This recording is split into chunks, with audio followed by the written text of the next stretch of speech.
Bueno chicos, el día de hoy les voy a enseñar cómo hacer los sonidos de caminar, ¿no?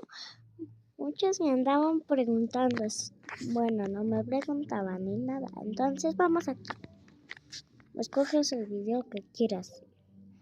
Le aprietas en agregar. Después te vas a audio.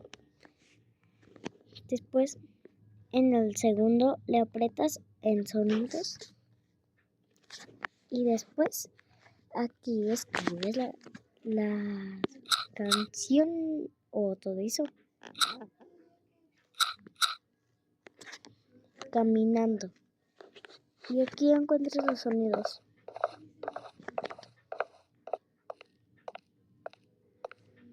Y por ejemplo, aquí se lo aprietas. Ay, no tanto. Así.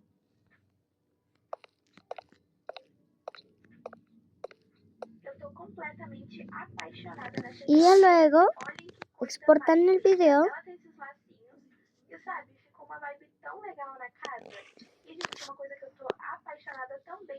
Y listo chicos, eso es lo que ustedes van a hacer, ¿vale?